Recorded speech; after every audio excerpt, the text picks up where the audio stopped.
Kit Lopez here, your relationship and breakup coach. Today I want to touch upon if you feel like your partner is way too not driven enough, not ambitious enough, he doesn't take initiative, he's not spontaneous, he doesn't plan date night, he doesn't want to move forward and take your relationship to the next level. He might be less ambitious at work, or he might be reluctant to do the dishes or do grocery shopping or whatever it is.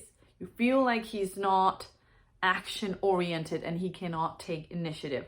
What do?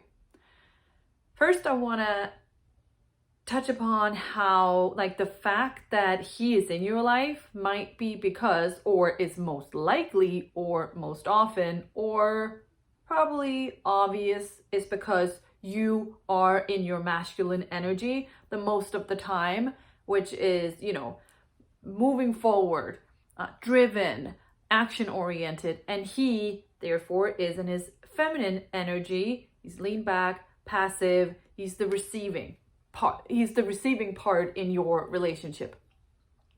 This is why you attracted each other, because it's all about growing, and it's all about balance, and it's all about opposites attract, and it's all about like attracts like.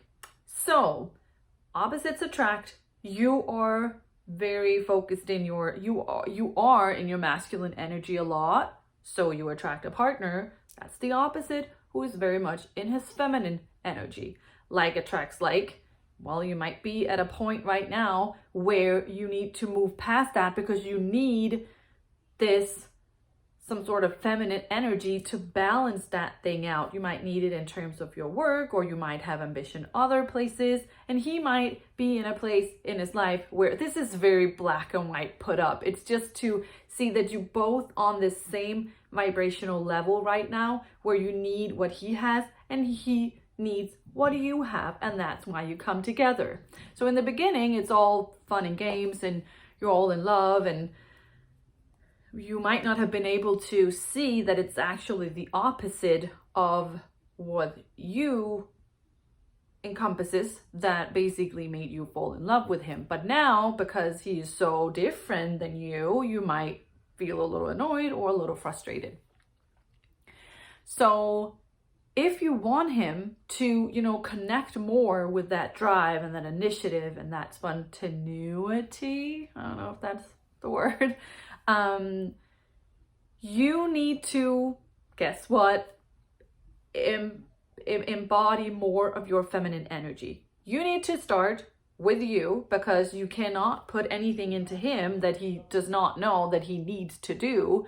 So you need to be, either you need to show him the way without taking responsibility away from him. So you can lead by example by also including your femininity, because when you kind of take a step back and be a little more passive and be a little bit more on the receiving end, not so demanding, let us go this way, let us go this way, let us go that way, that also gives him room to grow and to embrace his masculine side of things. And when I say inspire by example, yes, of course, you could say, oh, let's do date night here, and let's make a schedule, and let's do this, and let's make sure that we have somewhat common goals. But again, it's about community. No, it's about communication. Sorry, my second language. So make sure that you sit down and you tell him how much you appreciate when he kind of, take the lead.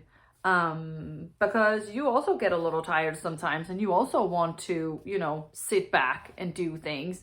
And then also make sure that when you lead by so-called example, that you don't do it to persuade him into doing the same. It's not I'll show you how it's done and then you need to learn from me. You still need to stay in your own lane and have that clear and and kind of pure intention behind it.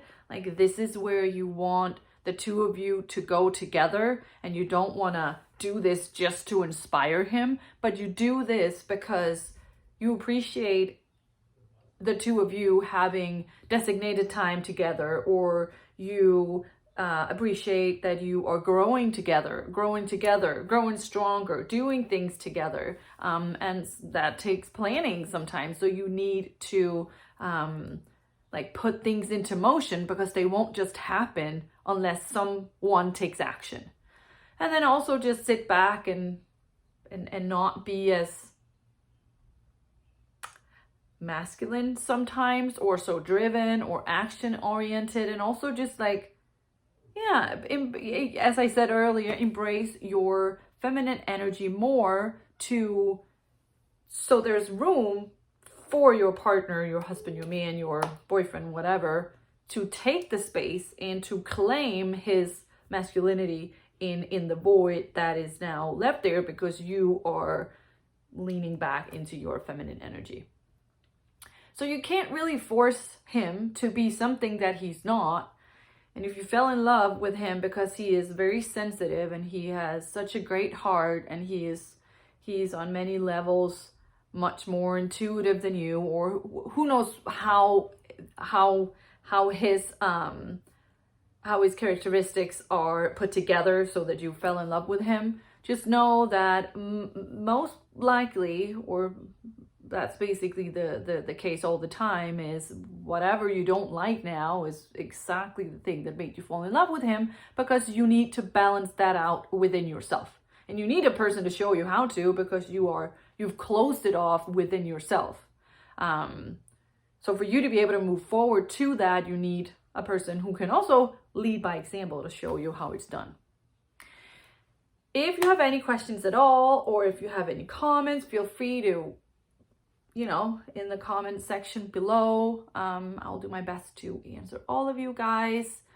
And jump over to my website where you can read a lot more. I'm also blogging over there. So if you like to read and not always listen, there's something for you too. I hope you enjoyed it, and I hope that I will see you again in a couple of days. Take care. Bye.